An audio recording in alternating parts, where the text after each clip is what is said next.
Vă salut pe toți ascultătorii sau privitorii noștri. Suntem din nou împreună în același format. Tatiana Iov, Ina Vârtosu și eu, Tatiana Crețu, la, aș putea spune, prima ediție a ne-podcastului. În ultima perioadă, asta este strict părerea mea, fetelor, am observat că undeva s-a dat parcă o undă verde, s-a apăsat pe un buton și nu doar că nu se penalizează declarațiile stupide ale reprezentanților puterii, dar ele se și încurajează. Și spun asta în contextul în care ele apar una după alta, este o ploaie de declarații foarte obraznice și am început să cred că este partea unei strategii, poate, sau poate n-am dreptate, eu așa văd. Pentru că aceste declarații trezesc niște emoții și tu poți să le ignori o dată, de două ori, dar tu nu poți să le ignori la nesfârșit și tu începi să reacționezi la ele. Dar reacționând la aceste declarații efemere, de fapt, noi neglijăm ceea ce este cu adevărat important. Iar noi aici, în cadrul acestei întâlniri, acestui ne-podcast, încercăm să facem lucruri pe cât putem, relevante și utile. De asta, astăzi vom aborda subiectul care pe toți ne interesează, despre care fiecare din noi are o părere, Moldova între Est și Vest. Va fi leitmotivul acestei discuții, însă discuția, așa cum noi știm deja foarte bine, la noi are viață proprie și poate duce în absolut orice direcție, totul este permis, în afară de bătaie fizică. Da? Niciodată în afară de violență. Nu zi niciodată. Nu știu dacă cineva vrea să înceapă, sau încep eu, sau tu, Ina. Hai, dă-i startul. Eu. Bine. M-am gândit tare mult și de tare multe ori la acest subiect. Eu am, apropo, 34 de ani, anul acesta împlinesc 35, de fapt sunt de vârstă cu Republica Moldova. Mulți ani înainte. Da, mulțumesc. Adică ca să înțelegeți că nu am poate maturitatea suficientă, dar am experiență destulă încât să văd cel puțin ultimele procese. De la independență încoace s-au întâmplat multe lucruri. Din păcate observăm un pattern, cum se spune? Da, pattern cred că se înțelege. Forțele, de fapt, noi s-au divizat în două, da? Forțe politice cu orientări anumite geopolitice, pro-est și pro-vest, de la independență încoace. Fiecare dintre ele a încercat să atragă oamenii, alegătorul, și asta au făcut-o foarte bine. Întâi cei care tare au, sau care voiau cumva să se reîntoarcă de acolo de unde am venit, da? Pro-rușii, hai să numim. Pe urmă s-a mai strecurat și curentul unionist pentru unirea cu România și apoi mai recent și democratice, adică pro-europeni, ca să spun așa. De ce e important să definim aceste lucruri și să vorbim despre ele? Pentru că, din punctul meu de vedere, fiecare curent, dar eu am să le divizez în două, am să spun pro-est și pro-vest, că la noi, de fapt, și ideologiile pornesc din aceste orientări geopolitice. Și a atras alegătorul criticându-l sau aruncând acuzații foarte grave asupra celuilalt. Da? Deci, prorușii mereu au spus că Europa sau democrația nu există, că e Europa, că nu știu ce.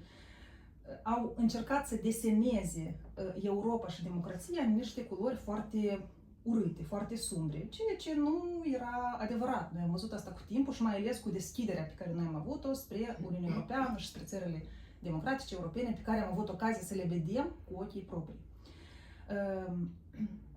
Pe urmă, ceea ce n-au făcut iarăși bine prorușii, din punctul meu de vedere, este faptul că au refuzat, și aici chiar a fost o luptă, da, au refuzat să vorbească limba noastră, limba română, limba de stat, și asta pe noi tare mult ne-a durut, pe tare mulți dintre noi.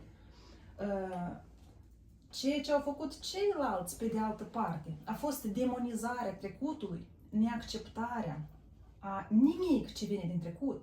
Faptul că tot a fost rău și noi vrem doar înainte, pentru că în trecut a fost tare, tare, tare rău și nu a făcut nimic bun, dar noi iată o să facem. Și asta este iarăși o foarte mare greșeală. Pentru că tot ce avem noi astăzi orice structură, cum este construit orașul Chișinău, toate instituțiile importante, drumurile, tot este construit în care perioadă? Să-mi spună cineva. Casele de cultură, spitalele, școli, grădinițe, universități, același parlament. Acele drumuri care cică acum se strică, acele sovietice. Asta și vreau să spun. Așa o Mai repede strică astea făcute în perioada de independență. Să nu mai spunem de cum ele sunt făcute chiar în perioada actuală. Mai ales preelectorală. Exact. Și iată toate aceste lucruri, noi ne-am făcut cumva că ele nu există. Sau cei care au încercat să-și promoveze propria politică, propria orientare geopolitică, au crezut că ignorând trecutul, noi o să câștigăm credit politic. Și așa și-a fost. Asta este problema cea mai mare, că oamenii au căzut prada acelei capcane și acestei propagande și, într-adevăr, au început să demonizeze și să urască cu adevărat tot ce reprezintă trecutul nostru și să creadă că, iată, tot ce a fost rău și deja... De 30 de ani nu s-a făcut nimic, zic, în țara asta. Nimic nu s-a făcut în țara asta. Asta e leitmotivul la toate Și discuțiile, la perioada toate sovietică ieșirile. tot nimic nu s-a făcut, da? Apoi asta și... Ok, eu aici vreau să fac o paranteză. Eu m-am născut în timpul sovietic, eu am văzut căderea Uniunii Sovietice. Da, noi, nu, căderea unei imperii destul de masiv care a provocat, apropo, și suiciduri în masă în rândurile unor funcționari de rang înalt. Orice schimbări orice în viață, schimbări. da. Dar eu vreau să spun că eu, spre deosebire de mulți oameni care s-au ales direcția asta și s-au dus doar în Europa, eu am fost în diferite direcții, da? Divizarea asta pe care o avem noi în societate, ea, vreau să spun că este creată artificial de către politicieni, pentru a exploata, pentru că un popor divizat este foarte ușor de condus, da? Cineva exploatează la maximum clivajele astea geopolitice, dar eu nu pot să ignor, pentru că eu foarte multe am întrebări, le-am auzit chiar și la aceiași americani și aceiași chinezi. Bă, pe voi vă împart între est și vest, dar cine pentru voi, cei care locuiți pe teritoriul Republicii Moldova? Nu, ei mi-au spus din start, noi nu vorbim de un naționalism care să ducă la ceva extrem. Noi vorbim despre interesul național, pentru că tu când iai și mâi poporul bani est, bani vest, tu uiți totalmente să clădești ceva acasă. Noi putem prelua lucruri bune și de la europeni, și de la japonezi, și din la alte popoare din Eu am o Asia. întrebare la acest subiect. E că spuneți-ne acum, eu am ascultat, care este diferența de ideologii astăzi între est și vest? Eu înțeleg. Până în anul 90 era diferența și de fapt războiul rece care era axat pe diferența de forme de organizare a statului, da? Exact. Acolo era capitalism, aici era socialism, comunism, cum vreți, da? Deci economie centralizată, planificată, de sus, era de sus și de fapt zero democrație era, anume pentru că venea totul centralizat de sus. Astăzi, exact cum este în vest, exact este în est același capitalism. Care este diferența de o ideologie? Deci, indiferent unde o să ne orientăm, aceleași relații de economie de piață sunt și în est, nu? Exact. În afară de fapt, în China este mix, așa? Ok. Intervenția statului este pe domenii strategice, ceea ce de fapt a fost când, după al doilea război mondial, pe asta s-a ridicat și Europa, același concept a fost, dar în China mai târziu și ei au valorificat acest aspect. Ok, în China, eu îmi spun diferența mare. Diferența între China și Statele Unite este că capitaliștii dictează statului, acolo statul dictează capitaliștilor. Asta e diferența. În rest, ei toți sunt capitaliști, necătând. Da, denumirea partidului de conducere este istorică, ea nu poate fi schimbată. E Partidul Comunist și punct, este denumire istorică, ei nu pot să o schimbe peste noapte, dar forma, regimul de guvernare, dacă ne uităm foarte atent, ei tot au capitalismul ăsta pe piață, dar ei spun destul de clar, noi avem socialism cu trăsături capitaliste chinezești, ei nu renunță la specificul lor. Dar, în fond, eu sunt de acord cu tine, Tatiana, când spui că gata, diferența asta ideologică, ea nu mai este între capitalism și... Între că est și vest. nu există. Și atunci, unica ce îmi rămâne mie să-mi dau seama că politicienii noștri pur și simplu captează electoratul prin aceste slogane. E problemă națională și aici mă întorc la al doilea subiect care tu l-ai abordat, limba, da? E problema limbii. Și chiar discutam recent cu cineva din Europa care spunea, măi, da, apropo, la subiectul Transnistriei că vor să impună pe toată lumea de acolo, care majoritatea, nu este, cred că majoritatea vorbește în rusă acolo, să le impună să vorbească în română, că așa vrem noi, să vorbiți în română. Și eu cred că asta e o metodă, de fapt, de a alunga lumea care nu o să reușească pur și simplu să învețe pe copii, să învețe româna în timp de vară, da, să zicem. Eu nu știu dacă Și o să a fost plece, lumea asta pur și simplu o să condiția plece. sau condiția a fost ca să fie școli cu predare și în limba română. Eu asta nu știu. Eu am citit că era obligarea doar română, da. Okay. Și mi se pare ok să fie jumătate la jumătate, cel puțin inițial, dar vorbeam cu cineva din Europa care a zis că, într-adevăr, iar ne întoarcem la relații de piață, este absurd să te axezi pe problema limbii. Asta e un subiect care Exact. era abordat 200 de ani în urmă, da? Când era suveranism, fiecare stat pe cont propriu și atunci era naționalismul ăsta.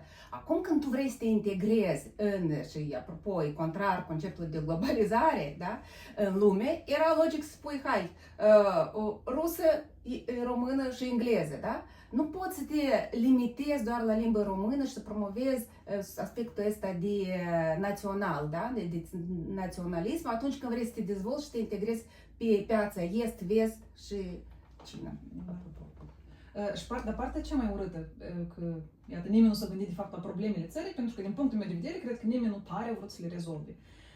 Dar, Inclusiv problema Transnistriei. Eu nu cred că a fost până acum vreo guvernare care stăie să discute așa, bă, dar ce serios noi putem face ca să integrăm teritoriul. Noi vorbim de integrare europeană, de scenariul Cipru, dar înainte de a te integra în Europa, trebuie să integrezi teritoriul unde locuiești, pentru că mie mi se pare absurd.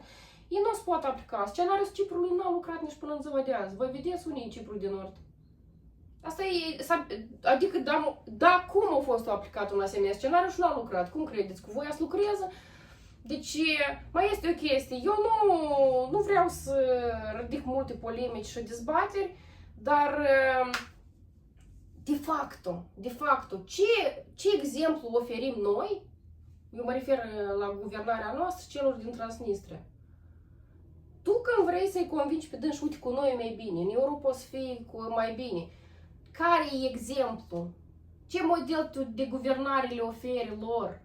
Ce condiții de viață tu le-ai oferit cetățenilor de Republica Moldova că zic, bă, da, noi vrem cu voi să ne integrăm, să ne unim, pentru că când noi le limităm dreptul la vot, când noi facem separatiști, cu toate că ei tot să captivii unui regim. Oamenii cei acolo s-au născut, ei n-au unde să duce. Da, noi de fapt asta mă miră că ăștia de pe malul drept, într-un fel, îi învinuiesc pe cei de pe malul stâng, că ei locuiesc acolo, da, și se află în acea captivitate, pentru că nu au altă opțiune ei.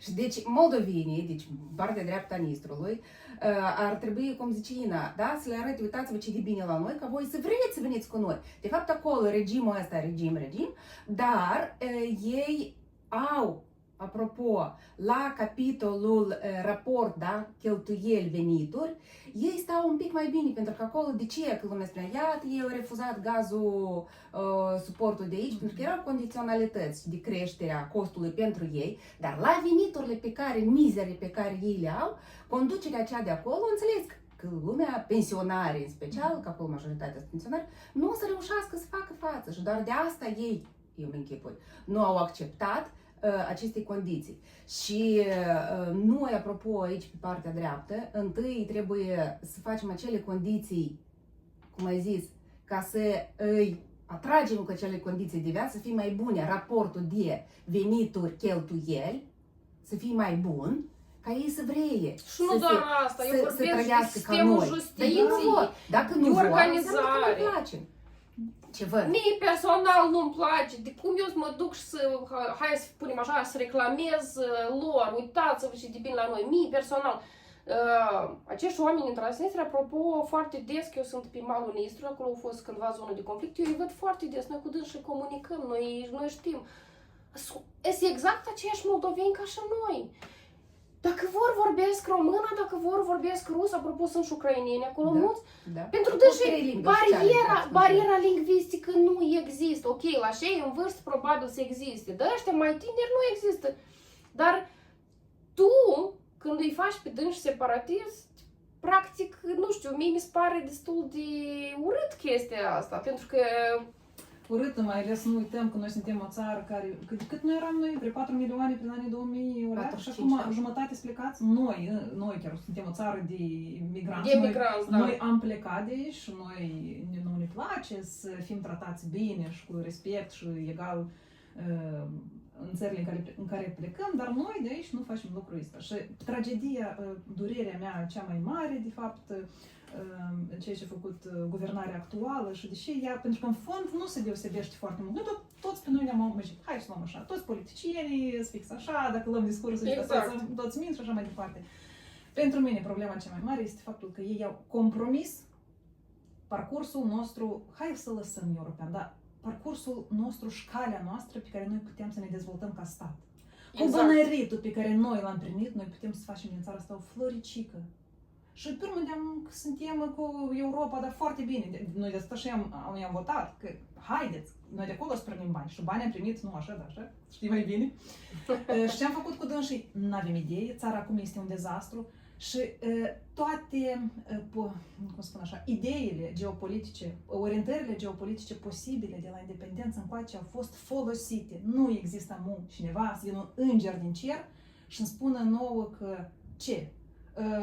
Hai înapoi cu rușii? Oamenii zic, nu, noi de-am de asta ne-am săturat. Acolo am fost. Hai unirea cu România. Ideea unirii cu România a fost compromis totalitate de toți cei care s-au pretinși Uniunii. Pretinși, corect. Corect, pretinși, da. Fix așa ca și pro-europeni. Hai în Europa, spasiba, e că am fost cu ăștia, am văzut și care este o unica nouă și idee care poate funcționa, asta e că să ne vedem noi de treaba noastră, în țara noastră, să încercăm să facem curățenie. Și asta e problema. Pentru că de această idee, din păcate, s-a folosit așa ziși independenți, știm de ăștia care au fost partiduță, ele ca și cum independenți, care au vrut suveraniști, ei nu erau, adică acolo dacă era destul să se pleacă și să înțelegi cine stă în spate. Și această idee a fost demonizată de actuala guvernare, care a spus că nu există suveraniști, oameni care vor bine țării nu există, noi suntem unica opțiune. Asta este problema cea mai mare din punctul meu de vedere și durerea de fapt a mea cea mai mare. Iată, vreau să completez aici sau să susțin acest deziderat, pentru că în loc să vedem unde ne ducem, trebuie să ne căutăm de treaba noastră, indiferent cu cine o să... Și, apropo, dacă vrem acel capitalism adevărat și relații economice prospere, trebuie să profităm de absolut toate direcțiile posibile de unde putem lua materie primă sau resurse ieftine și unde putem vinde mai scump, da? Iată, și poate să vorbească acum cine vrea despre mine, că-s pronunță nu știu cum. Dar eu îmi stindem. Da, să-l țin. Da, sper să aud. Dar merele noastre, da, era o piață de desfacere, de ce după asta am văzut livezi, apropo, defrișate, pentru că merele noastre nu se cumpărau așa de bine în Europa, cum se cumpărau pentru că nu sunt în Rusia. Da, nu sunt competitive. Tatiana, eu vreau să-ți spun un lucru. O grămadă de mieri de noastre se duc și acum în Rusia, numai că se duc cu certificate, chipuri că sunt din alt stat. Eu găsit, adică oamenii noștri de afaceri au găsit metode cum să ducă marfa lor, pentru că eu i-am întrebat la concret, da, voi acum unde duceți mierile, că eu am văzut că voi le exportați. Uniunea Europeană răspunde nu, pentru că ne oferă un preț mai mic. Deci în aceeași Rusie noi, indiferent în care relații suntem, noi trebuie să supraviețuim. Și știți, de aici noi avem de învățat foarte mult de la asiatici. Eu am locuit în toate 3 jurisdicții. Am locuit și în China, și în Coreea, și în Japonia. Voi trecutul istoric al lor îl cunoașteți, probabil. Am și plătit. Ei au niște sechele foarte, foarte grave, sechele istorice. Japonia nici până acum nu a cerut oficial scuze de la coreeni și la chinezi pentru genocid. Mai repet încă o dată. Genocidul comis în China și Coreea. Noi am învățat istoria prin prisma învingătorilor. În momentul în care Japonia a trecut din partea, sub controlul Statelor Unite și mai apoi ca o putere capitalistă, s-a trecut sub tăcere atrocitățile comise de japoniezi. Dar ele au fost extrem de grave, au fost asemenea Holocaustului evreiesc, plus încă experimente umane. Despre asta nu se prea vorbește în școală. Mă rog, îți gândesc că asta e departe. Asta în Dar China sau în Singapur a fost? asta a fost în China și în Coreea de Sud. În Coreea. Eu am să găsesc, poate și o să vă povestesc cândva despre chestia asta. Deci, dar, la nivel economic, ei separă relațiile politice, istorice, de nivel economic. La dânsă, relațiile economice sunt foarte intense. Și în aceeași Japonia și Coreea, și între aceeași China, și Coreea și Japonia, adică ele sunt foarte, foarte intense. Ei fac o separație. Noi nu putem separa. Nu știu, deși în regiunile astea nu putem separa relațiile economice de astea politice. Noi politizăm tot. Am să spun de China, fiindcă până în 90 noi eram într-o anumită formă de organizare a statului, da? Și acum când în 90 s-a făcut așa, s-a șters tot acela, tot cum ai spus, că am șters tot trecutul, da? Inclusiv monumentele istorice, și ne întoarcem spre vest, da? Cu totul spre vest și cu fondul, să nu zic, Noi nu putem trece trecutul istoric. Apropo, eu totuși apreciez declarația regelui Spaniei. În sfârșit, Spania a recunoscut atrocitățile comise în America Latină. În sfârșit, peste 500 de ani, dar l-a recunoscut. Asta e un pas înainte. Așa am plecat din Spania multe declarații pozitive. Asta recent a fost, da. Ce vreau să spun? Este o prostie, noi să facem cancel culture, cum era fenomenul ăsta, și spunem, dar nimic bun, numai rău a fost, numai tragedii. Știți, eu am învățat la chinezi o chestie. Când a venit Deng Xiaoping la conducere, el a condamnat Revoluția Culturală.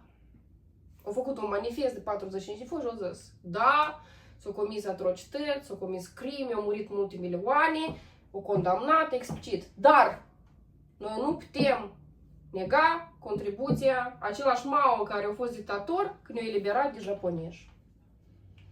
Deci ei înțeleg foarte bine că părțile lui ca monstru, da, și conducător. Deci ei îl acceptă, condamnă, dar acceptă. Ina, vorbește încă și despre faptul că în China, în organele de administrare, sunt, iată, seniorii ăștia care, cu experiență, care de fapt au fost specialiști pe un domeniu sau altul, sunt invitați ca consilieri în baza experienței pe care au avut-o. Deci la noi, orice putere care vine, șterge tot ce a fost, îi alungă pe tot ce a fost, noi suntem noi. Dar cât suntem noi așa de mulți ca să-i ștergem și să-i alungăm pe toți care au fost? Ceea ce este absolut incorect, pentru că nu doar că faci disensiuni în societate, eu nu pot să înțeleg că până la tine s-a făcut ceva, oamenii ce cunosc sistemul ăsta, sunt memoria sistemului, vrei tu, nu vrei, chiar vorbim de aceleași organe de stat.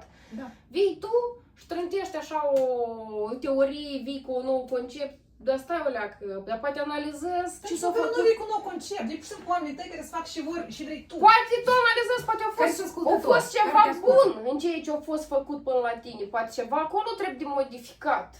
Nu, fraza asta că de 30 de ani nu s-a făcut nimic și toți care au fost 30 de ani sunt răi, de că noi suntem buni, dar de fapt nimeni nu deschide paranteze, că cei care sunt acum la conducere exact au fost și ei, cheie, da? Da, în timpul acestor 30 de ani. Și cum, adică... Tot ei au fost. Asta e cum zice Tatiana, catleta asta care le aruncă, nu știu, nu zic că eu zic. Am preluat și eu, apropo. E parazit cuvântul ăsta. Eu sunt mult parazit. Noi să vă aducem binele, noi, pentru că 30 de ani au trăit prost pentru că au fost alții, dar noi pe toți ceilalți i-am scos, vă lăsăm cu noi curați, imaculați. Și problema e că noi măcar, ca să continui cu catleta asta, noi am înghițit-o, pentru că noi am crezut-o și pentru că noi așa am votat. Asta este problema. Toate că e stricată, îți continui să mănânci. Scuți, vreo 6 ani de când de toți ce? ăștia Că alta nu-i. Alta mai bună nu, dar mai bună aveți? Fiți, Așa cum sper că subiectul ăsta putem să discutăm tare mult la dânsul, dar nu găsim cu siguranță noi cu voi soluții. Eu vreau să aduc un alt subiect în discuție. Iată acum citesc o carte. De fapt, eu am citit părți din ea, secvențe, dar asta am găsit în sfârșit și unică, apropo, în Republică, despre democrație în America.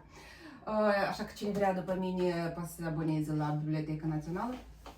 2 volume.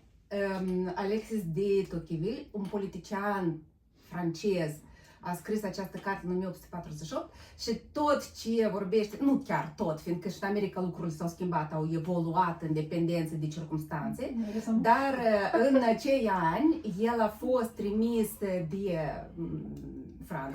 francezi, da, pentru altă sarcină, dar din inițiativă proprie, cu toate că el provine din nobilime franceză, el a studiat cum s-a format America și cum s-au creat bazele democrației în America, pentru că ei atunci considerau că în America e democrație versus Europa și au preluat... Erau monarhii, da, de fapt, au preluat tare multe chestii democratice pentru a le aduce în Franța. Și 3 aspecte importante care aici vreau să le aduc în discuție, care el le-a menționat și merg apropo ca linie roșie pe toată lucrarea. Unul este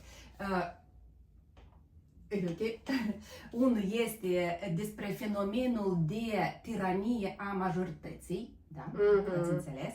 Da. Altul este importanța asocierii și a societății civile, dar a societății civile autentice, create reieșind din necesitățile acestei societăți și din posibilitățile financiare. Așa e, noi și din posibilitățile financiare acestei societăți.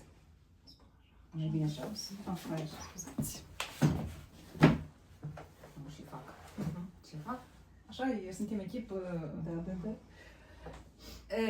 Și a 3-a e descentralizarea și autonomia locală, da? Care este baza, pentru că el aduce, apropo, în vizor aici că comuna, în limba noastră satul, este nucleul democrației, pentru că acolo lumea se cunoaște între ei și de acolo se dezvoltă democrația. Nu poți să impui democrație de sus, da? Pentru că eu sunt cel mai deștept și cel mai corect, cel mai onest și voi trebuie să mă ascultați pe mine, da? Că așa se naște de fapt ca... Da. Eu de aceste 3 subiecte, apropo, anume de aceea eu consider Elveția democrație autentică, pentru că toate problemele la nivel de comun, oraș, se rezolvă, voi știți, cum ceva, noi facem referendum și rezolvăm. Nu poate cei de sus cunosc mai bine problema decât cei de la firul ierbii. Și asta e democrația autentică. Când se întreabă vocea fiecăruia și se hotărăște, da, fiecare problemuță în fiecare comunitate aparte. Dar când cineva îți spune de sus că eu știu mai bine și mai bine pentru voi, atunci eu încep să am dubii că asta este democrație de acum. Da? Și asta vroiam să zic în Elveția de ce se întâmplă așa, pentru că sistemul lor de votare, de electoral, e compus de fapt, și mai sunt încă țări, apropo, în bază deci, și de mandat nominal și de partid. Da? Și apropo, țările care noi vedem un nivel sau urmărim un nivel mai înalt, grad mai înalt de democrație, sunt formate anume, aplică acest sistem de dar n-am avut noi așa cândva și cineva tare demoniza sistemul ăsta. Da. Să știm. Cu toate că pe timpul acelui sistem unii au reușit să strecoare în Parlament datorită sistemului dat. Da. Și ei n-aveau șansă să nu dau amâia niște nume care...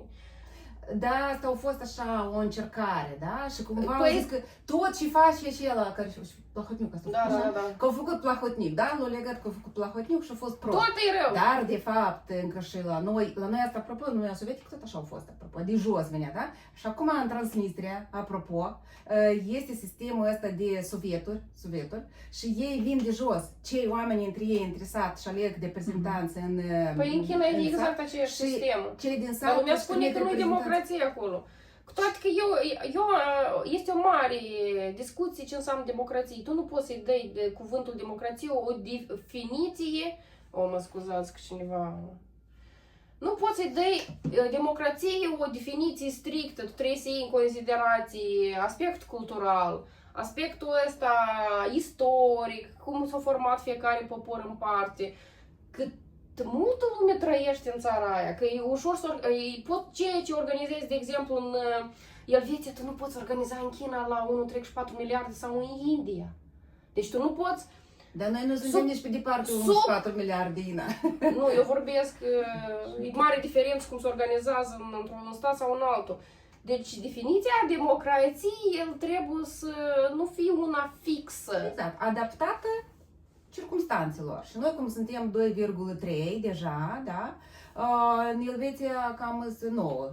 Dar Da. teritorial nu suntem tare departe. Dar de ce acolo să nu fim? Că acolo e bine. Dar câți Acolo demnitari acolo, bunăstare. cât se reprezintă Apropo, puterea? Iată. Apropo de sistemul nostru birocratic, noi, Republica Moldova, suntem, dacă ne uităm la clasamentele cele mai birocratice sisteme din lume, noi suntem la locuri de frunte. Măcar undeva. Din contra, Elveția se află la polul opus. Și noi putem să vedem câte ministere, începem de sus, câte ministere are Are 15 Elveția. acum. Acum, Da, și în Elveția propus 7 șefi de departamente, nu știu să Da, da, da, da. departamente, Plus prim-ministru de care acum, da. se ocupă de fapt cu... Asta e diferența, apropo. La nivel central, și Tocqueville vorbește despre asta, la nivel central se elaborează legile, da? Regulile de comportament a societății, dar implementarea și Regulile administrarea se face la nivel local, pentru că, cum vorbeam, am dus odată un exemplu în Italia, ei la nivel de comună se cunosc între ei, da? Corect. Și chiar nu poți să fii perfect. Și cazul acela cu Manole, când s-a dus fiscul la dânsuși pentru un pahar de bănuț, l-a amendat și i-a făcut caz și numai nu l-a închis. Asta a fost răfuială politică Da, de acum. vă dați seama că asta e un instrument, de fapt, de a ține sub control tirania majorității la care ne întoarcem. Deci, de asta ar fi corect, după mine, democrația asta înseamnă, da? Că de jos se promovezi reprezentanții pe care tu îi cunoști, care știi că te întâlnești pe stradă cu el și îl întrebi de ce el în Parlament nu a promovat sau nu a abordat o problemă sau alta a societății.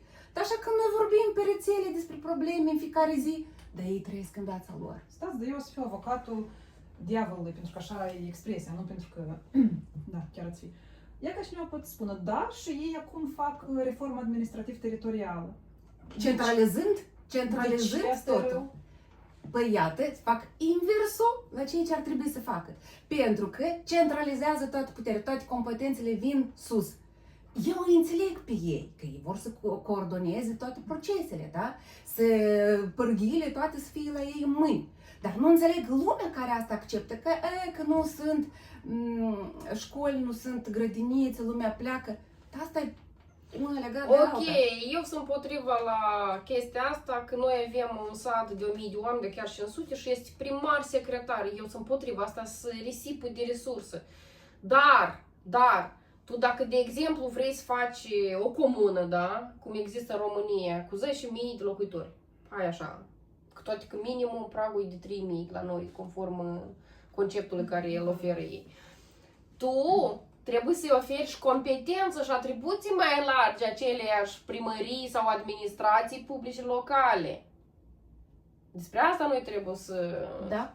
Dar să cobori cele de la raion, că acelea, de fapt, Corect, consumă toate raioanele resursele, trebuie, da. le cobori la comună, Exact. acolo le dai competențe de a administra, la sănătate, educație nu mai vorbesc, dar important, economia, da, ca să atragi agentul economic Să acolo. colecteze impozite, da. Tu trebuie să stai bine cu acel agent economic. Nu poți să iei bâta în mână și zici că du-te acolo în sat, că acolo ai să lucrezi, da? De, cum se vrea la nivel central, adică acum. Că se cere să activezi ca agent economic, da?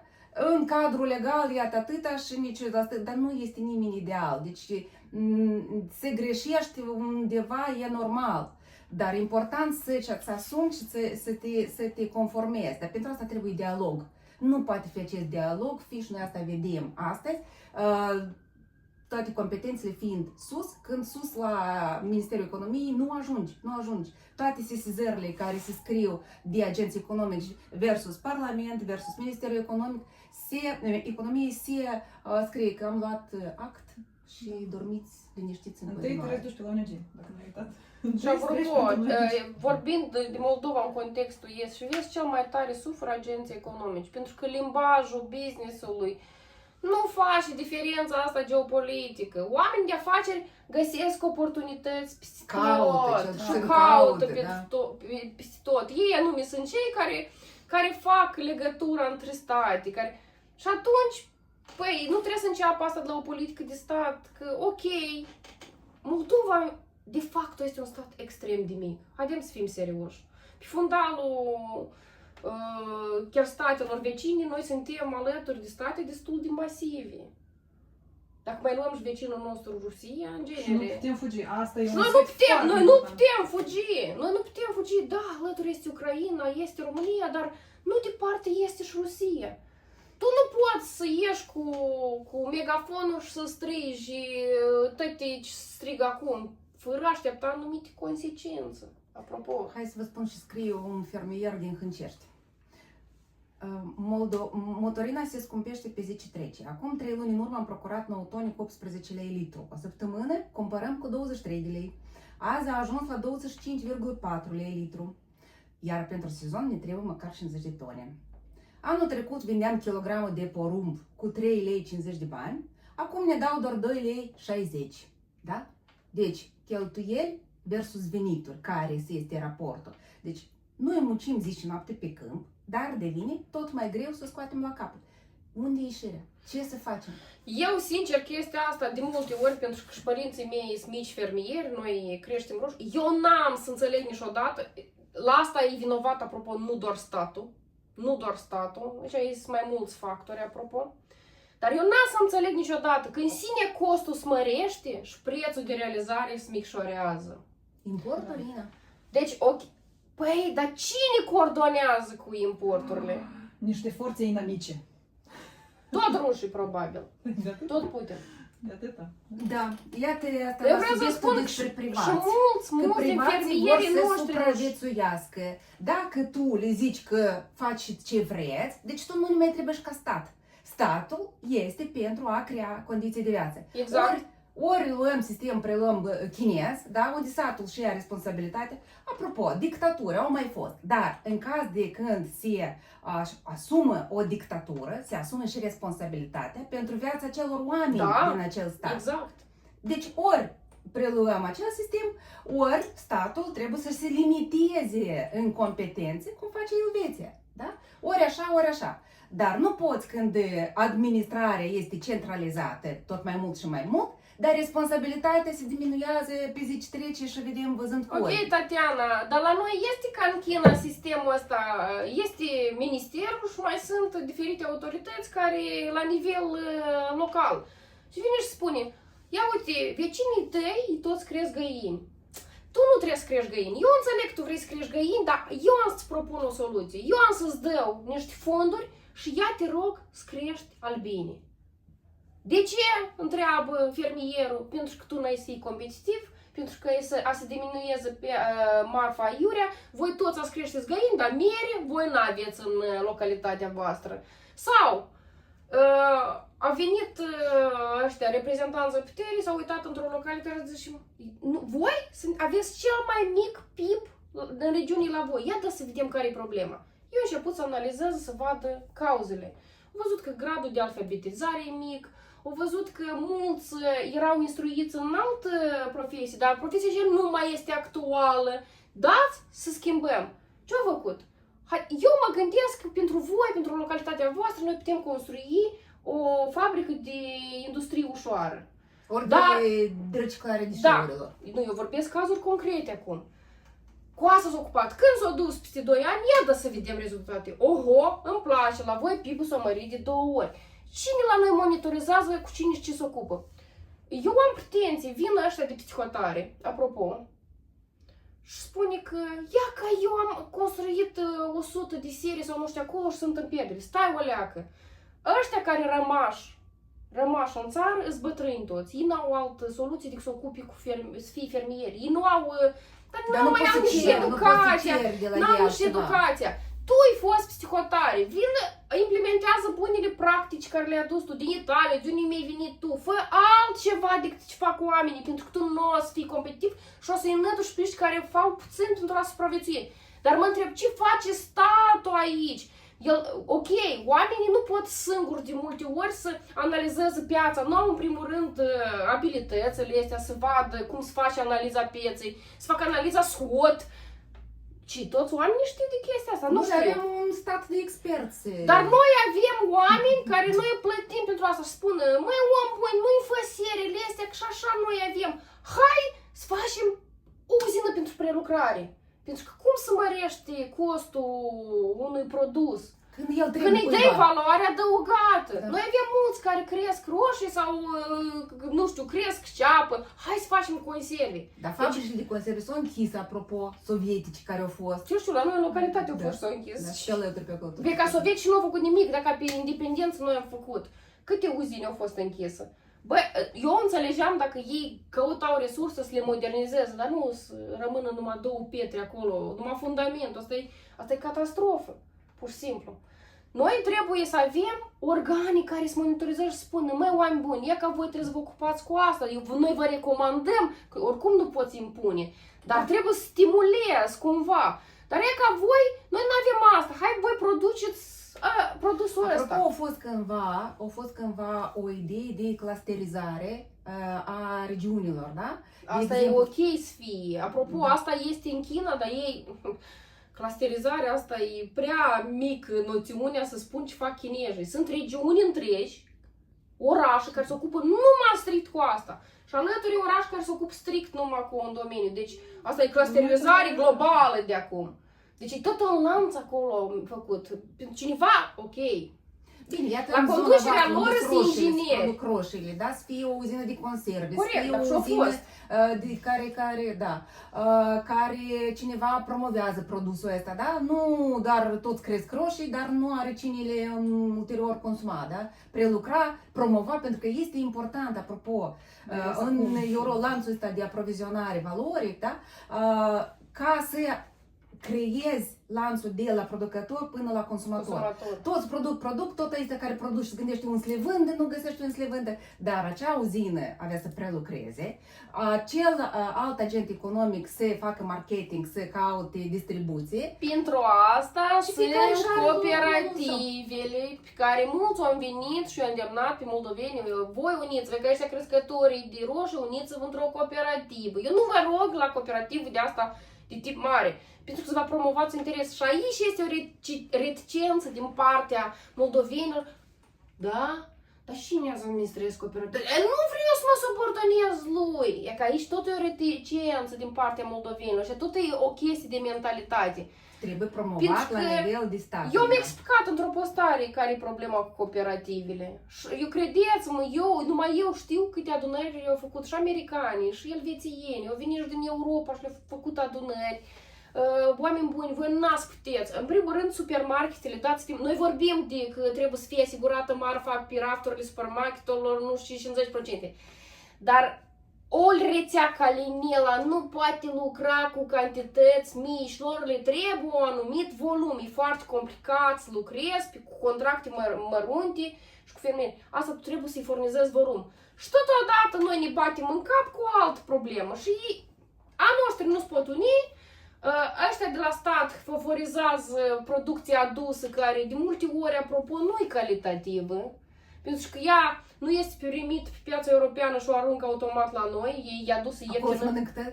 Da, pentru că unele loturi de marfă se duc în Europa, acolo se aplică anumite cerințe standard, ele nu trec și atunci fac așa cu marfa. O aruncă în țări de astea, unii, mă scuzați, nu-ți mai respectă nimic.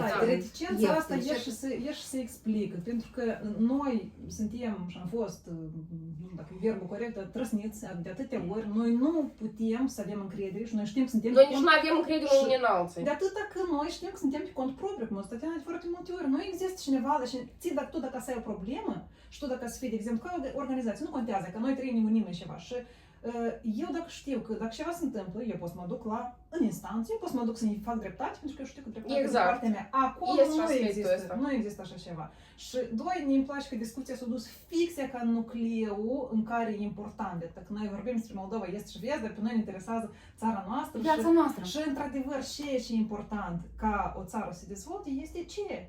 Sunt lucrurile care pentru alții sunt stare străine, care văd numai integrare europeană, văd și... Nu, iată aici e important. Dezvoltarea economică din interiorul țării, ea ca și trebuie nouă și nu să visăm... Eu nu știu de unde oamenii trăiesc într-o bulă, într-o iluzie, ei cred că e ca... Ok, eu facem un exercițiu de imaginație acum. Să presupunem că în 2030 noi ne integrăm în Uniunea Europeană. Dar nu o să vină nimeni să ne facă nouă condiții. Nu o să vină nimeni să ne facă să lucreze economia. Tot noi trebuie să facem. Eu vreau să fac o întrebare, scuză-mă, simplă. E ca dacă azi vine cineva și vă spune, dacă azi vine cineva și îmi spune mie că Moldova de astăzi se află în Uniunea Europeană, eu n-am să mă bucur, eu n-am de ce mă bucura, pentru că nu Ce s-a trăiesc, schimbat pentru tine? exact, nu trăiesc într-o țară în care mie îmi place. Asta nu e ce și eu vreau. Nu e ce și eu îmi doresc. Au crescut responsabilitatea autorităților. Tu ai mai mare încredere în autorități. Ce s-a schimbat? Absolut, pur și simplu se cheamă altfel. Și dacă cineva interesează că Drumurile să fie la fel de sparte. Dacă nu încă și mai, pentru că trece timpul, din păcate, practica ne demonstrează că lucrurile merg mai prost și nu mai bine. Femeile o să fie tot atât de neprotejate de autorități, da? Pentru că nu vedem niciun caz dus până la sfârșit. Deci aceeași Deci responsabilitate. da, alții se acoperă cu puterea și cu poziția și noi avem foarte multe probleme care noi trebuie să le rezolvăm și să tindem spre anumite standarde, dar când spune, da, e ca automat a doua zi o să trăiți mai bine, asta eu, nu știu, asta sunt aberații de zile mari. Și asta demonstrează că faptul că partidul de guvernare actual a intrat în campanie, a câștigat-o, nu doar a intrat. Ei nici nu ieșit din campanie. Fără nici un plan, fără nici o idee, fără nici măcar e ca așa să fie una, poate nu mult, e una, economică. Noi o să facem asta. Ei asta nu au avut, ei au câștigat pe slogan. Propagandă, da, și slogan. Pe sloganul integrare europeană care și-a asumat și l-a privatizat doar pentru ei și tot ceilalți europeni falși. Toți ceilalți sunt pro-europeni. Mâna Moscovei. Eu aș doar o mică încă intervenție să fac, poate tu vrei să citești ceva? Da, eu vroiam să fac, dacă... Hai, fă tu intervenție. Nu, doar o chestie că mi-am adus aminte. Poate pentru cineva asta o să pară tare bizar, dar este un fapt real. Când, și vă știți tare bine, când au început să se dezvolte relațiile cele mai, greșit am formulat. Când a început Moldova să se deschidă cel mai mult Uniunii Europene pentru relațiile comerciale? În care perioadă? Scuzați, vă rog, în perioada lui Vladimir Voronin. Atunci a început. Cât de paradoxal Păi, când a fost semnat doar atunci, el a pregătit negocierile pentru Deep and Comprehensive Trade Agreement. Da, în semn de revoltă rușii atunci, camioanele cu producție moldovenească, țineți minte, le-au călcat în picioare. Da. Uită lumea. Asta a fost în 2006. Mai 2005, mă tinc. Nu contează, în perioada și... A fost boicotare. Adică dacă noi ne detașăm de culoare politică și de personaj și în general de politică, noi vedem câteva fapte tare grăitoare. O spus nu memorandului Cozac. Asta era un curaj deosebit. Un act de curaj pe care eu după asta nu l-am mai văzut, din păcate. Și am deschis brațele către Uniunea Europeană. Despre ce ne vorbește acest lucru? Că Uniunea Europeană nu are contract cu Voronin, Dodon, Plahotniuc, Maia Sandu, cu nimeni. Exclusiv. Uniunea Europeană ajută țara și colaborează cu guvernarea indiferent care este ea. Și dacă oamenii de la guvernare au cât de cât vreo doi gărgăuni în cap, și nici măcar nu interesează pe europeni, că tu ești pro-est, pro-vest. Evident că dacă tu o să fii mai mult pro-vest și o să colaborezi cu ei, ei vor fi mai deschiși către tine. Asta se întâmplă cu guvernarea actuală. Dar ce fac ei? Ei au spus că e deschiși în Uniunea Europene și banii i-au luat și au făcut, mai departe vedem noi ce au făcut. Așa cum a spus fosta, poate încă și actuală deputată Ana Racu, dacă nu votați PAS, de mâine se închid granițele. Doamne ferește, asta nu doar e prostie, asta e minciună și asta e manipulare. Dar au mâncat catleta asta. Și foarte bine înghițită. Da, și iată așa, noi astăzi avem acest fenomen când a votat lumea anume culoarea galbenă ca Și slogane majoritate, de șapte. majoritate și am ajuns, deci, pentru că nu a votat personalități pe care le cunoaște și în care are încredere. A votat De câteva ce n-a personalități. stați o leacă? Dacă vorbim de lista PAS-ului, în frunte, pe listă, erau personalități care pe urmă s-au evaporat. Și unul din ei, apropo, el ține cu mâinile și picioarele și nu vrea, dar ei fac tot posibilul să-l evacueze. Nu știu, n-am idei despre cine vorbești. Ei, nu știu. Despre domnul Lautar. Dar eu vreau să vă zic alt paradox, da? Că eu am deschis iData, ultimul sondaj care a fost despre, da, am vorbit data trecută și chiar l-am deschis să văd care este încrederea populației în cei mai mari politicieni. Și politicianul cu cea mai mică încredere aici în pătrățelul ăsta, 1,6 își permite, personajul ăsta își permite să-i pună în ungheri, să le închidă gura celor care au 10% Dodon, Ceban 5,7, Costiuc 5,5, Usate 5,3 și așa mai departe. Nu mai crede trebuie să fii mai mic rating-ul acolo la Dar nu mai crede tata. Igor Grosu are 1,6, dar el e cel mai Și vreau să spun important. că el cel mai important om în stat. Noi suntem republică parlamentară. Da. Deci și nu cel mai important. Vă jucați cu grosul. El, fiți atenți, poate rămâneți fără cetățenie. Da. Dar de fapt, da, este absurditatea situației când votăm culoarea sau vectorul, da, politic, care este o chestie efemeră, de fapt, da? Deci de asta vreau să mă întorc la cele modele de electorale, când se alege persoana de jos pe care tu o promovezi în continuare, care tu o cunoști, să știi că poți să întrebi de la ea de ce ai făcut așa și nu așa, dar nu când ajunge persoana care nu are absolut niciun contact cu realitatea și cu lumea de jos. Da? Da, și când e vorba de liste de partid, de obicei oamenii știu pe prim pe listă, dar pe ceilalți cine-s ei? De la cine tu ceri responsabilizare? Și stai, pe urmă, ceri, de exemplu, de la cei pe care i-a votat, tu ceri, tu îi întrebi. Dar ei ce fac? Asta nu e de competența mea. Eu nu știu, de asta se ocupă ministerul, instituția, asta nu eu, asta eu nu știu. Da, noi am votat pentru că erai tu acolo. Nu, clasica. Dar nu e secret că lumea a votat, nu știu nici dacă persoana, de fapt, a votat vectorul. Vectorul european care ei și l-a asumat că noi suntem europeni, dar până la urmă personajul este încrederea populației este mizeră, da? Sunt personaje care eu cred că data asta nici nu s-a votat vectorul și data asta s-a votat să nu vină rușii a doua zi după alegeri. Dacă ne amintim noi ce slogane și... Da. Să nu vină chiar a doua zi. Dacă eu ne-aduc aminte... Ești делай, că ești de la hotare, că ești gata, să vină și hop. Și hop.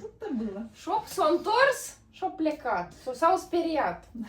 Și suntem noi slabi la manipulare, da?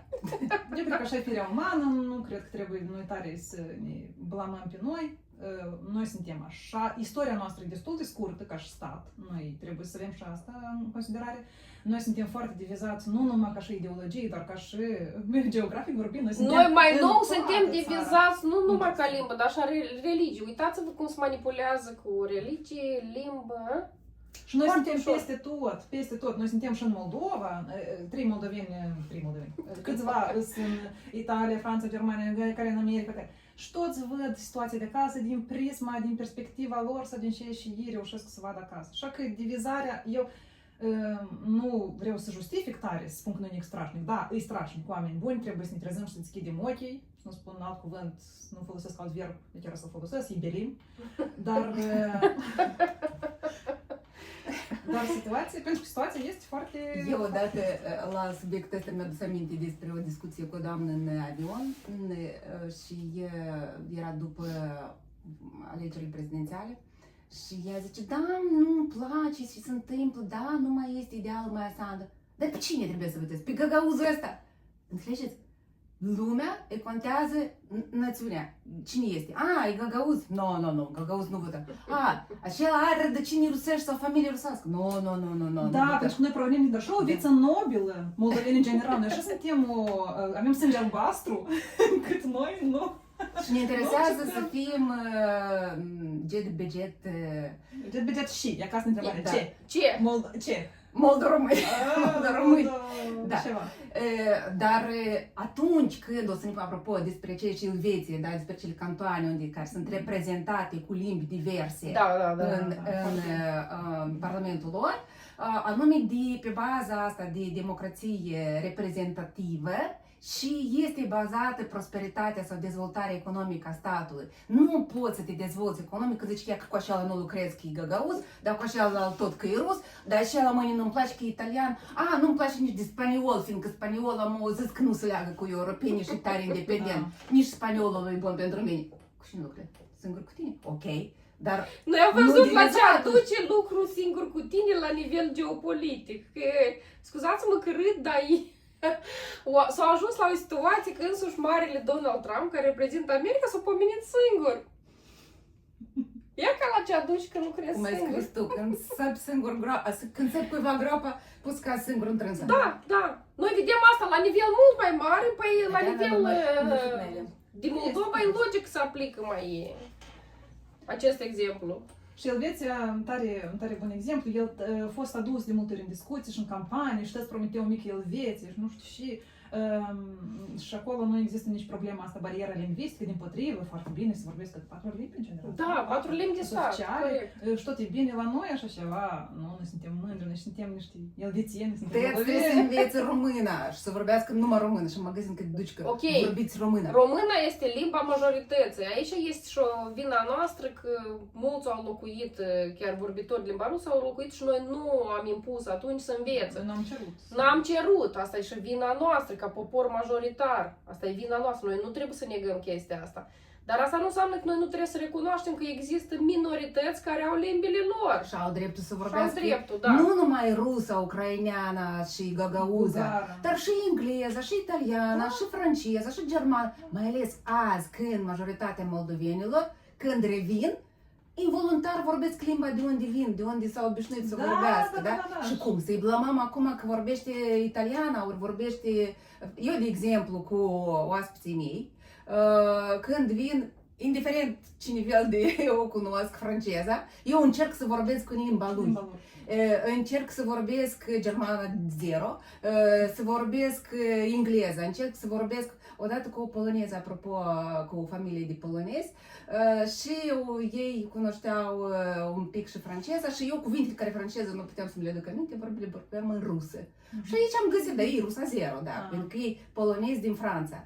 Și găseam, ne înțelegeam, important să te înțelegi și să stabilești relație. Dar ce limbă vorbești după mine nu e important în secolul de azi. Știi? Și să-ți dai seama că, în primul rând, chiar și la nivel personal, a cunoaște ceva în plus, orice cunoști, este un plus pentru tine. Chiar și a cunoaște limbă în plus. Dar am vrut să mai spun despre, de fapt, să mai adaug ceva despre Elveția. Că s-o vorbit despre asta foarte mult. De ce credeți voi, sau cum credeți voi, putem noi, hai să terminăm totuși pe o notă poate mai optimistă sau pesimistă, fiecare cum să leagă, putem să fim noi o mică Elveție sau nu? Dacă da, de ce da? Dacă nu, de ce nu? Să repetăm experiența Elveției, nu putem, pentru că fiecare popor are specificul. De multe ori eu sunt întrebată, noi putem repeta experiența Singapurului? Nu, categoric nu. Și nici la Chinei. Ei, fiecare din ei s-au dezvoltat în anumite condiții istorice și dezvoltarea asta inclusiv economică. A părăsit chatul. Nu e vorba de optimism. Noi putem avea, noi realism, da, noi putem avea modelul nostru. Ok, aici s-au scurs, tu singur ai spus, foarte multe fonduri. Nu există un mecanism care să responsabilizeze, de exemplu, conducătorii noștri și s-au cheltuit banii. Dar cum s-a cheltuit, dar cum s-a implementat? Mecanismul ăsta absentează. E ca când o să existe asemenea mecanism, noi poate avem șansa ca banii care sunt dați cu duiumul să fie aplicați și să ajungă la destinație. Ok, și mai este o chestie. S-au dat mulți bani, au spus că pentru societatea civilă. Societatea civilă ca să facă ce? ce? Se duce responsabilitatea. Nici o criteriu de performanță. Care cu banii criterii de ăștia. performanță? O educat cumva și o responsabilizat funcționarul public sau demnitarul de stat. Ce a făcut? Aici știi ce a fost? Eu tare îmi place vorba asta. De fapt se referea la altceva, dar eu o aduc. Деньги дал, а как ими пользоваться не dal. Așa au făcut europenii cu moldovenii cu toți banii ăștia, știi? Hai, vă dăm, dezvoltați-vă. Dar moldovenii și-au făcut așa, au făcut. Prin asta o dezvoltat parazitismul la nivel de stat și la nivel societate. Este parazitism. Pentru că când oamenii n-au bani, stau să gândesc, băi, dar eu nu să mă mențin la putere, ca să mă, aici, cetățenii să mă juir, dar așa banii sunt, dăm compensații, dezvoltăm parazitismul ăsta și ei nu se gândesc ce trebuie să dezvolte la nivel de economie, da? Să livreze rezultate pentru oameni, pentru societate de care ei depind. Când tu le livrezi rezultate, când ei trăiesc mai bine, ei defalcă și ții niște bani acolo. Dar când tu stai pe 50-70 de mii și tu zici că, păi nu, așa de mult trăiești din prețurile de azi. Dar tu te-ai întrebat lumea și bani și salarii are, corect. Da. Și bani trăiește un agent economic care se închide în sat. Iată, am adus apropo azi un exemplu, că doamna a închis magazinul ei în sat pentru că era presată de monopoliști. Și ce face doamna asta? Ea nu are alte surse de venit. Ori se angajează la cel monopolist, ori pleacă din țară. Deci și a doilea criteriu este responsabilitatea cetățeanului de a penaliza conducătorii, de a penaliza guvernanții pentru acțiunile lor. Noi nu putem, noi 4 ani am înghițit prostia și la urmă ajungem în ziua alegerii și, da, pe cine, că tot pe ăștia, că să nu fim noi rușii. Păi dacă tu nu poți să repeti, eu întotdeauna spun, nu poți să faci una și aceeași acțiuni și te aștepți la alt rezultat. Este imposibil. Cetățeanul trebuie să învețe, să penalizeze ceea ce face guvernantul. Altfel tu nu te poți aștepta la rezultate. Și ceea ce trebuie să înțeleagă oricare cetățean care locuiește aici, nu n-a să vină nimeni, nici Merz, nici Macron, nici Putin, nu știu cine să facă în locul tău. Bani nu se dăie. Bani să-ți dăie, dar să lucreze și să investească oamenii banii ăștia cu cap, ca să creeze plus valoare, că ce am făcut noi toți anii ăștia? Da, banii au venit. Care s-au dus pe la ONG-uri, dar o bună parte s-au dus pentru ce? Compensații și salarii? Păi asta nu investiții. Tu n-ai investit să crești o industrie de la zero, tu n-ai investit în infrastructură. Așa, numai și-au nimerit pentru idei și am făcut niște drumuri care la primul îngheț, prima zăpadă s-o spălat de tot, s-o spălat pur și simplu. Asta nu e investiții, dar asta de unde e mentalitatea asta? Noi nu avem mentalitate capitalistă, mi-mi pare rău. Noi putem să spăm democrație, capitalism, dar noi nu avem mentalitate capitalistă. Noi am luat din capitalism. E foarte bună tematica asta. Pentru că nouă ne-au rămas din timpurile sovietice că capitalistul e dușman. E că tu ești privat, înseamnă că tu vrei ceva să faci. Dar asta e normal. Un privat lucrează, utilizează tot ce are. Da, el face ca să creeze investiții. plus valoare, să câștige pentru dânsul bani, da? Și bunuri pentru societate. Dar el e pus în condiții egale cu toți ceilalți și în baza de cât e de competitiv, cât e de bun cu clientul, el își vinde produsul. Cât e mai bun raportul de preț-calitate la produs și cât e de bun el ca marketolog. El trebuie să fie ingenios ca să vândă produsul. Până ăsta de la privat obține profit, el are foarte multe cheltuieli. Riscuri în primul rând. Multe riscuri. Că lui nu dă nimeni Apropo, masă. de aceea e foarte convenabil să te duci să lucrezi la stat, tu primești salariu când ajungi data și habar de grijă, tu nu răspunzi pentru nimic. Ok, eu nu vorbesc de funcționari ăștia micuți, eu vorbesc de șefărit. Pentru că ești mitei, sărași și trebuie să lucreze câteodată și pentru 10 și inclusiv pentru șeful. Șeful trebuie să raporteze, trebuie să raporteze, corect. Și de multe ori există, apropo, sunt funcții vacante, oamenii noi nu angajăm, că facem economii sau lumea nu vrea să vină la asta, dar șefăritul au spor pentru integrare europeană. 50%. Da, pentru că el e șef, dar respectiv el are salariu mare, el nu răspunde pentru nimic. În schimb, omul de la privat, el până a trece și a obține profit, marja asta de profit, pragul de rentabilitate, el cât investește? Dar el poate să ardă și nici n-ajungă acolo. El poate nici n-ajungă să obțină profit.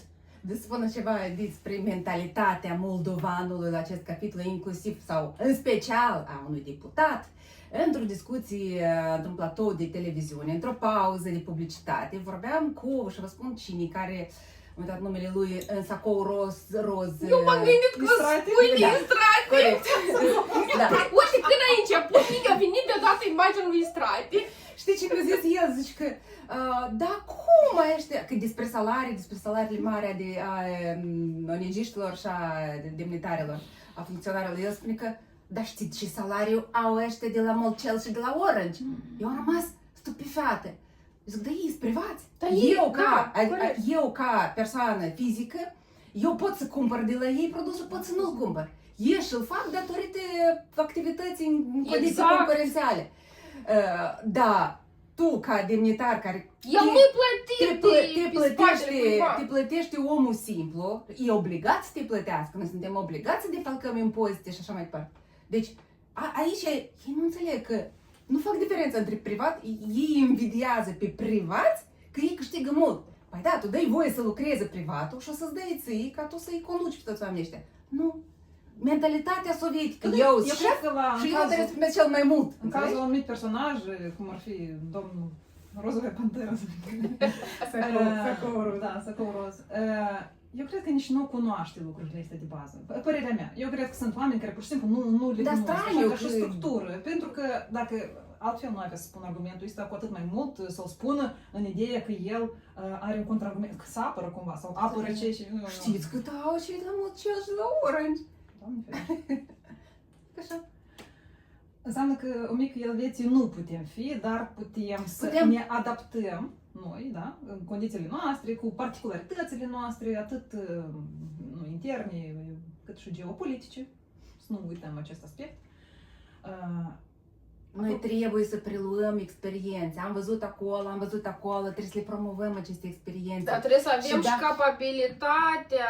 Trebuie să fie și cineva care să vrea să le implementeze, care să-și le asume, pentru că cei de azi își dau seama că dacă ei dau prea multe competențe jos, ei au șansa să nu mai ajungă în fotoile în runda următoare. De atâta cei care o să ajungă, toată speranța la cei viitori, care o să ajungă, să-și asume aceste reforme, da, într-adevăr, care să vrea să se reflecte aceste reforme asupra bunăstării cetățenilor și să le spună. Nu să le aducă o frază că ne integrăm în Europa și o să trăim bine, dar să pună pe punct. Iată, reforma asta o să descentralizeze, o să crească autonomia locală, aici o să fiți voi șef pe viața voastră, dar aici intervenim noi cu legi pentru toți, da? Cam așa. Deci acele reforme, acele experiențe pe care diaspora inclusiv le vede în țările unde lucrează, eu încurajez să le promoveze pentru a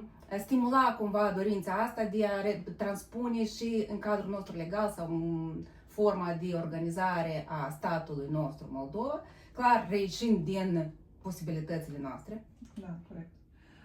Și așa ca un gând final, eu cred că nicio reformă sau nicio idee nouă care poate fi benefică pentru țara asta, din păcate, nu poate fi dusă la bun sfârșit sau nici măcar începută de actuala putere, pentru că ei au compromis absolut orice reformă de care s-au apucat. Nu mai menționăm vetting, pre-vetting, integrarea europeană. Acolo, pentru aceea e o misiune mai specială, vetting, pre-vetting, acolo în genere e tihii debri. După mine tot ce fac, ei fac pentru a se menține în fotoliu. Din păcate, da. Cred că pe astăzi este suficient dacă subiectul... Nu obosim oamenii să... Că noi vorbim ori, dar... Noi de tot putem, să nu știu. Dar mai lăsăm și pe data viitoare. Continuăm cu subiectul dat sau intervenim cu altele. Dacă aveți subiecte, puteți să scrieți, să ne scrieți. Acceptăm sugestii. Acceptăm reclamații și propuneri, da? Da, vă mulțumim mult celor care au stat cu noi până la final. Și atât a fost pentru astăzi. O zi bună tuturor!